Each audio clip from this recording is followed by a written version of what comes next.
22 जानेवारी 2024 रोजी central registrar यांच्या ऑफिसमधून एक ऑर्डर पास झाली आणि ती ऑर्डर होती liquidity exposure and prudential norms applicable to multistate cooperative society. थोडक्यात म्हणजे प्रुडेन्शियल नॉर्म्स हे आता मल्टीस्टेट क्रेडिट कोऑपरेटिव्ह सोसायटीज यांना ॲप्लिकेबल झालेले आहेत.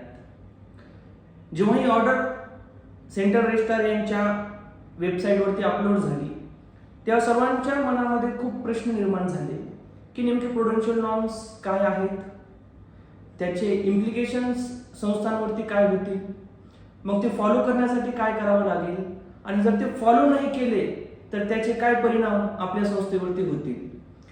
या सर्वांची उत्तरे आपण आजच्या या व्हिडिओमध्ये शोधण्याचा प्रयत्न करणार आहोत.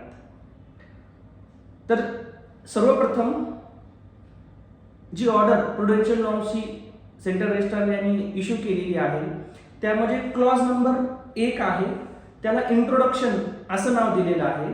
त्याची रीडिंग अशी आहे की in according with section 7 of multi-state cooperative societies amendment act read with rule 11.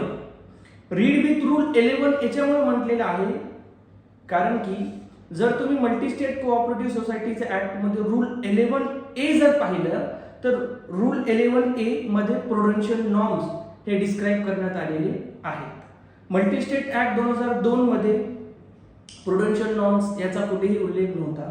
2023च्या act मध्ये त्यांनी अमेंडमेंट केलेली आहे आणि रूल 11 ते घेऊन आलेले आहेत आणि ते प्रुडेन्शियल नॉर्म्स याच्याबद्दल मांडणी करतात. त्यानंतर या ऑर्डरमध्ये क्लॉज नंबर 2 आहे categorisation of multi-state cooperative society. हा खूप महत्त्वाचा विषय या ठिकाणी सेंट्रल रजिस्ट्रारने मांडलेला आहे.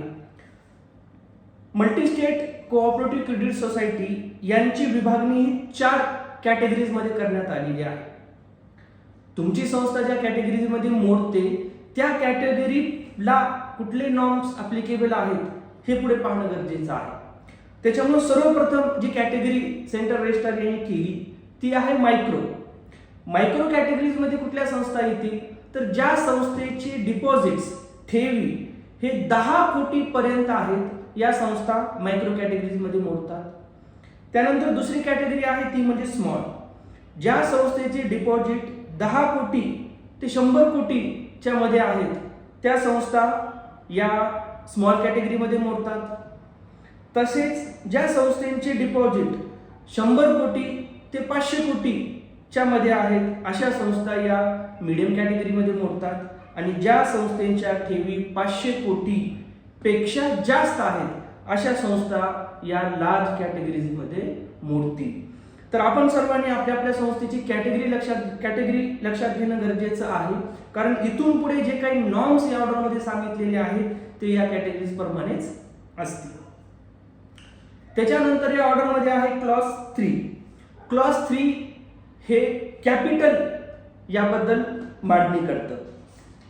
तर कॅपिटलची विभागणी टियर 1 कॅपिटल आणि टियर 2 कॅपिटल अशा 2 भागात करण्यात आलेली आहे आणि क्लॉज 3 ची रीडिंग मी या ठिकाणी करतो. The capital will be categorized into tier 1 and tier 2 capital. The indicative composition of capital of each tier shall be as stipulated by Reserve Bank of India for urban cooperative banks. म्हणजे थोडक्यात tier 1 tier 2 कसं काढायचं तर reserve bank of इंडियाने urban cooperative बँकेसाठी जे circular issue केलं होतं त्या सर्क्युलरमध्ये जे काही नॉर्म सांगितलेले आहेत त्या नॉर्मच्या आधारे मल्टी स्टेटनी टियर 1 आणि टियर 2 कॅपिटल कॅल्क्युलेट करायचं आहे. तर आरबीआयचं एक रिसेंट सर्क्युलर आहे 20 एप्रिल 2023चं सर्क्युलर आहे. तर त्या सर्क्युलरचा बेस घेऊन या ठिकाणी मी टियर 1 आणि टियर 2 कॅपिटलमध्ये कुठले कुठले बॅलन्स शीटचे हेड येतात याची विभागणी केलेली आहे. तर सर्वप्रथम आपण पाहूया टियर 1 कॅपिटलमध्ये काय काय येतं. तर टियर 1 कॅपिटलमध्ये सर्वप्रथम 1 नंबर आहे paid up share capital, 2 number आहे contribution received from nominal associate member. तुमच्या संस्थेचे जे काही नॉमिनल नाममात्र सभासद असतील त्यांच्याकडून जर काही संस्थेला कॉन्ट्रीब्युशन आलेलं असेल तर ते कॉन्ट्रीब्युशन सुद्धा टियर 1 कॅपिटलमध्ये मोडतं. त्याच्यानंतर ॲडमिशन फीज, जे काही ॲडमिशन फीज आपण कलेक्ट करतो ती ॲडमिशन फीज सुद्धा या ठिकाणी टियर 1 कॅपिटलमध्ये कन्सिडर केली जाते. त्याच्यानंतर फ्री रिझर्व, आपल्या बॅलन्स शीटमध्ये जे काही फ्री रिझर्व आहे ते पूर्ण फ्री रिझर्व हे सुद्धा टियर 1 कॅपिटलमध्ये मोडतात. त्याच्यानंतर जर मल्टी स्टेटने काही डिबेंचर्स इश्यू केले असतील तर ते डिबेंचर सुद्धा टियर 1 कॅपिटलमध्ये मोडतात. त्याच्यानंतर balancing profit on loss account, profit distribution केल्याच्या नंतर जो काही प्रॉफिट आपल्या बॅलन्स शीटमध्ये शिल्लक राहतो तो प्रॉफिट त्या ठिकाणी टियर 1 कॅपिटलमध्ये मोडला जातो. त्याच्यानंतर रिव्हॅल्युएशन रिझर्व, रिव्हॅल्युएशन रिझर्व आपल्याला कन्सिडर करायचं आहे पण ते फक्त 45%.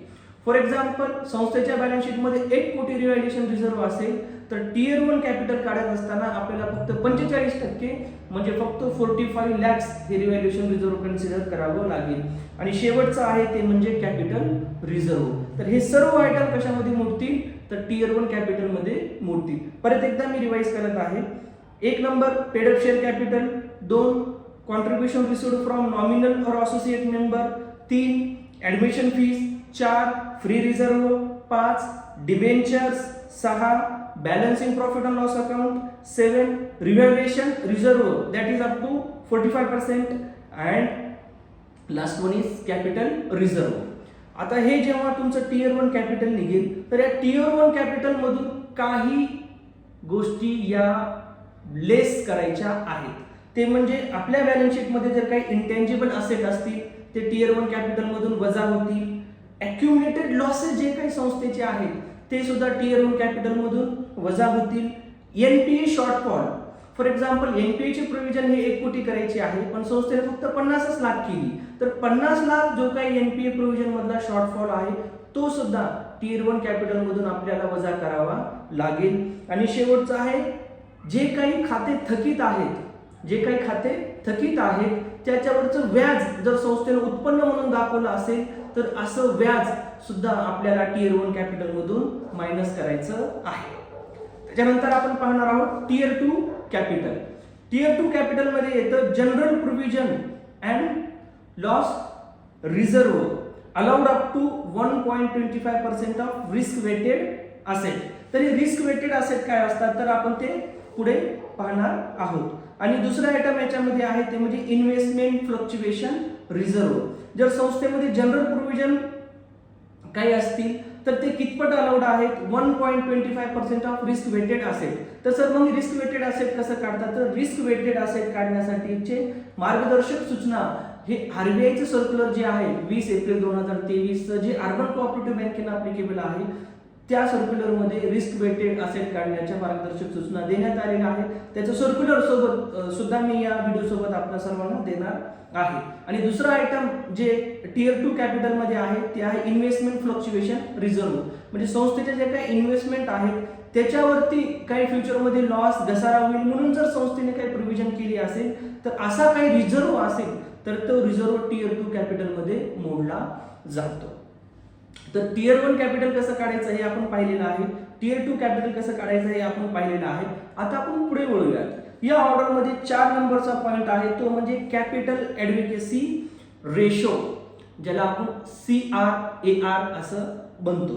तर त्यांनी काय लिहिले ते आपण पाहूया. एव्हरी मल्टी स्टेट, प्रत्येक multi state to maintain capital to risk weighted asset ratio at minimum as per the size classification ongoing basis based on the balance sheet of previous accounting year end.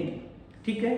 समजा 2024 जर CRAR काढायचा असेल तर त्यासाठी आपण कुठल्या figures base घेणार तर 31 मार्च 2023 ची जी बॅलन्स शीट आहे त्याच्या बेसवरती आपण 2024 चा CRAR त्या ठिकाणी काढणार आहोत. तर CRAR काढण्यासाठी तो फॉर्म्युला त्यांनी सांगितलेला आहे. CRAR is equal to tier 1 capital अधिक टियर 2 कॅपिटल भागिले टोटल रिस्क वेटेड असेट. परत एकदा फॉर्म्युला सांगतो. टियर 1 कॅपिटल आपण पाहिले कसं काढायचंय, टियर 2 कॅपिटल आपण पाहिले कसं काढायचंय भागिले टोटल रिस्क वेटेड असेट गुणिले 100. टोटल रिस्क वेटेड असेट कसं काढायचे आहे तर मगाशी सांगितल्याप्रमाणे आरबीआयचं सर्क्युलर आहे त्याच्यामध्ये नॉर्म्स दिलेले आहेत त्याप्रमाणे आपल्याला टोटल रिस्क वेटेड असेट काढायचे आहेत. तर मग हे आता CRAR किती मेंटेन करायचा, तर मिनिमम शब्द आहे का, किती मिनिमम म्हणजे कमीत कमी इतका मेंटेन करायचाच आहे. मिनिमम फॉर मायक्रो आणि स्मॉल, ज्या संस्था मायक्रो आणि स्मॉल कॅटेगरीज मध्ये मोडतात त्यांनी कमीत कमी किती टक्के मेंटेन करायचं आहे, 9%. ज्या संस्था मायक्रो आणि स्मॉल कॅटेगरीज मध्ये मोडतात त्यांनी मिनिमम 9% CRAR मेंटेन करायचा आहे. ज्या संस्था मीडियम आणि लार्ज कॅटेगरीमध्ये मोडतात त्यांनी कमीत कमी 12% CRAR मेंटेन करायचा आहे. मग सर माझी संस्था तर लॉसमध्ये आहे, मग माझं टियर 1 टियर 2 कॅपिटल तर खूप कमी येणार, कारण लॉस मायनस करावा लागतो. तर सेंट्रल रजिस्ट्रारनी ज्या संस्था या रिक्वायरमेंट सध्या फुलफिल करू शकत नाहीत त्यांना पुढे 5 वर्षाचा कालावधी दिलेला आहे. या सर्क्युलर डेट पासून पुढच्या 5 वर्षात ज्या संस्था CRAR मेंटेन करत नाही त्यांनी मेंटेन करायचं आहे.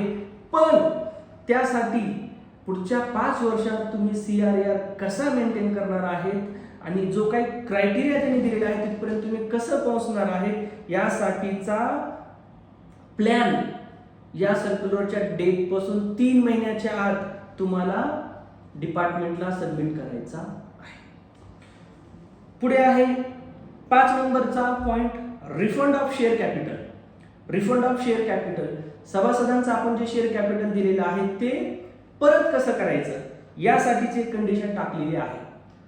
तुम्ही सभासदांचं कॅपिटल परत करू शकता का, हो करू शकता, पण याच्यानंतर एक कंडिशन आहे.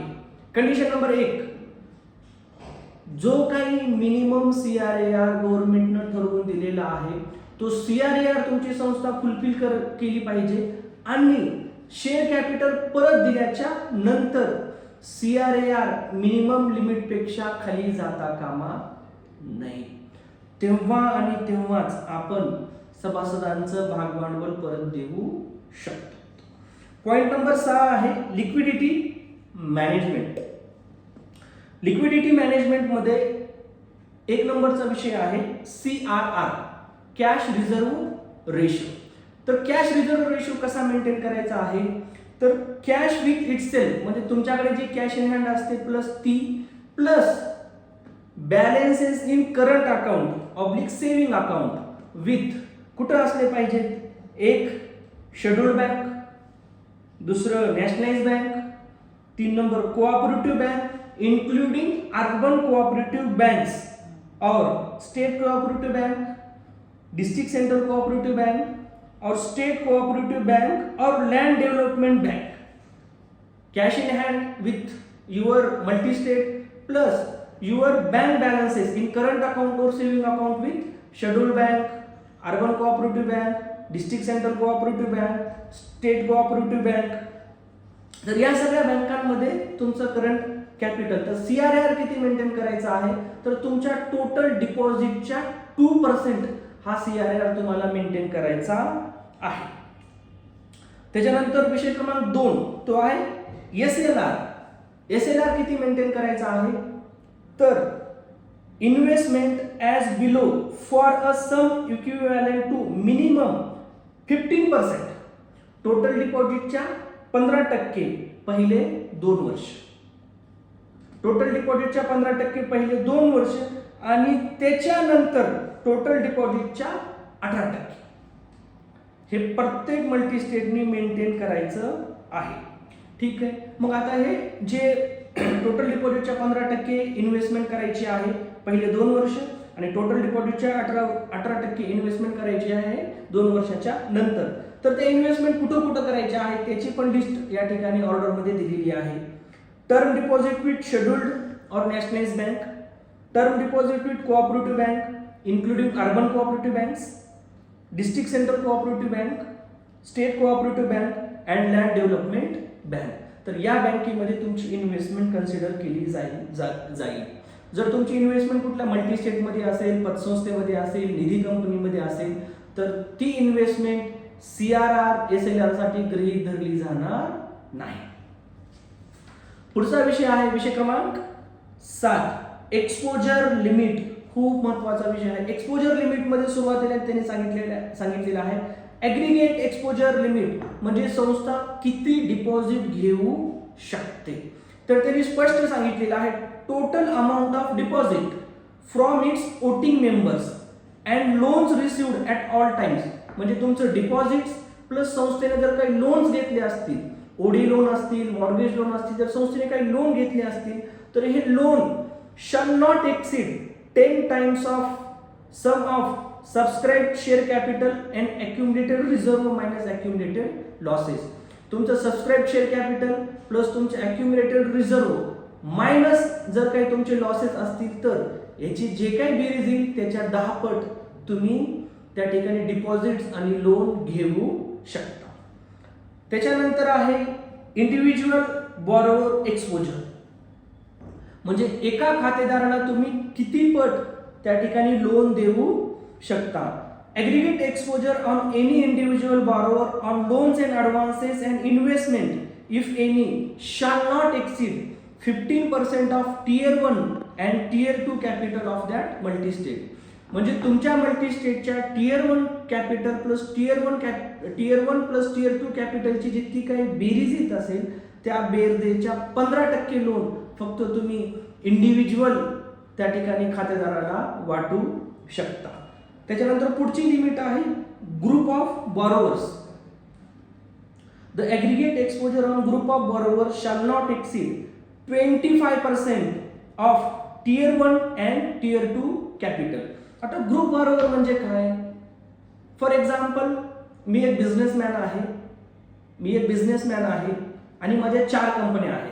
मी एक बिझनेसमॅन आहे आणि माझ्या 4 कंपन्या आहेत आणि 4ही कंपन्याचं लोन माझं एकाच बँकेत आहे तर त्याला म्हणतात ग्रुप बॉरोवर्स.